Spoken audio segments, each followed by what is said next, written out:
Nandito tayo ngayon sa University of Toronto sa Scarborough kasi na-invite tayo ni Bao Mama dun sa opening ng branch niya. Meron silang branch dito sa loob ng university. Swerte na naman tayo or I guess blessed tayo na lagi tayo naiimbitahan sa mga ganitong events. So yeah, try natin. Hindi ko alam kung ano i-expect pero yeah, try natin. Tara.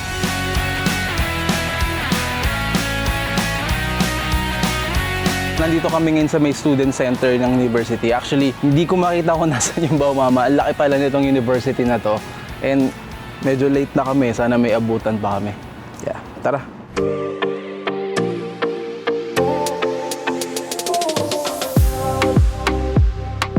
Pumasok kami dito sa may parang food court ng student center. Akala ko nandito na pero hindi ko makita. I guess marami silang food court.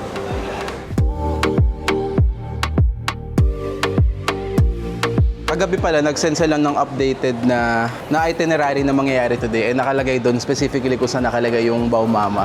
Nandun pala siya doon sa parang marketplace hallway. Ngayon ko lang nakita. I guess I should have checked my email. Tapos nakalagay doon sa schedule, merong at 11:14 a.m., merong introduction of influencers and special guests. Kasama ako doon, pero 11:30 na so I guess na-miss na namin. Pero yeah, tara hanapin pa rin natin. Excuse me, can I ask a question? Do you know where the marketplace hallway is? You're not sure? Military Trail in Ellesmere. Sa likod pa siya yan. Humanities, di ba? So ito yung Military Trail. Like nasa likod pa siya. I think.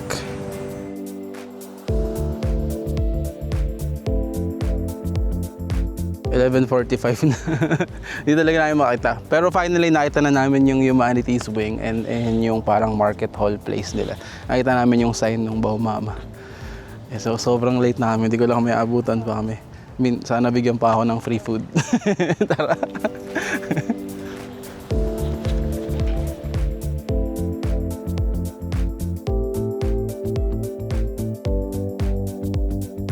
Nandito na kami sa Bao Mama dito sa may University of Toronto, Scarborough. Finally, nakita na namin si Anthony, yung contact ko dito. And tapos na yung introduction dun sa mga special guests, pero nakakuha pa rin kami ng vouchers. So pwede pa rin kami mag-video at makakuha ng real food.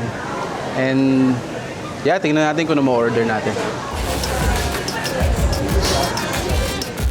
So do you know what to order or do you need help with your order? It's overwhelming. He suggested OGC. Yeah, so just to let you know, we have our top two baos here. It's the best duo. Yep. Our number one bestseller would be the original crispy chicken. Next would be the braised beef. And then the third one would be the barbecue pork. It's like Okay. the top two baos.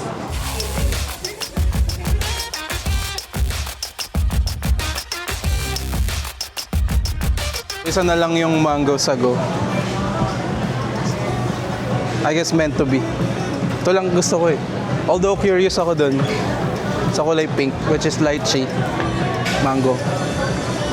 We're busy. I know Philippine TVs lagi kami inaas. I don't know if it's right, That was me, yeah, that was me. Yeah, I know. So lagi na It's okay. nakakataon na like, you know, Baka timing lang.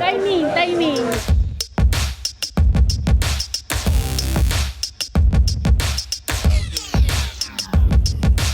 Ito pala yung first Filipino-Canadian na parang food spot sa isang university. And a bit ang ganda nun, no? Na-realize ko lang kanina habang nandun ako sa loob and nakapila kami. Ang daming pumipila ng mga estudyante na ibang lahi. I guess it's a good way para ma-introduce mo rin yung Filipino cuisine sa mga, ibang lahi. Lalo na yung age group na yun ng mga kabataan dito sa university.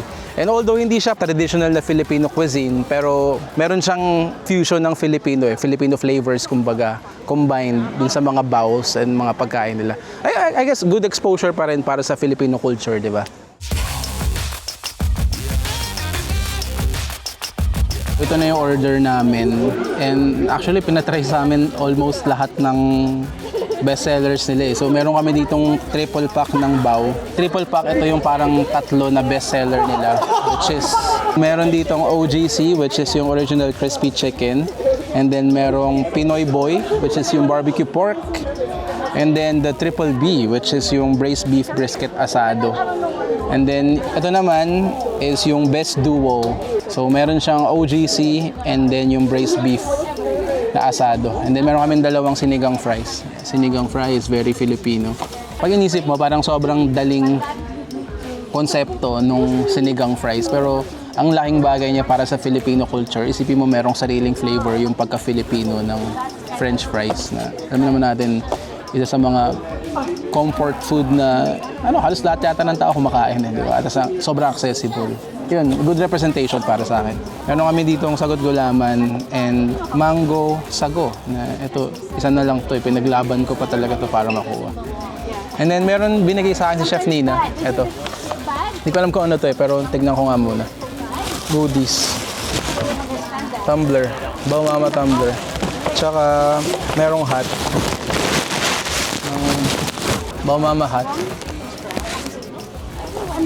Tsaka merong lace yan.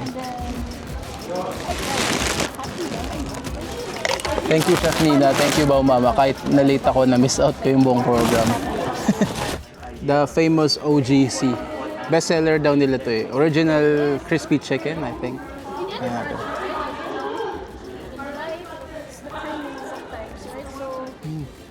Yeah, it's tiring, but it's very, it's rewarding.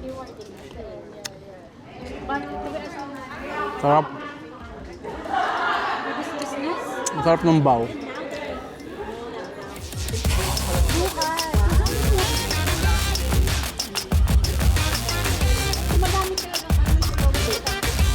Congratulations sa Bao Mama for opening yung branch nila dito sa University of Toronto, Scarborough. So yun no, kung may mga Filipino-Canadian man dyan na nag-aaral dito sa University of Toronto, Scarborough campus, yan, check out nyo yung Bao Mama, support natin yung sariling atin.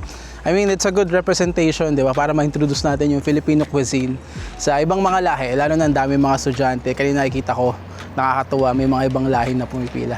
Yeah, yun lang for this vlog. Kita-kits tayo next time.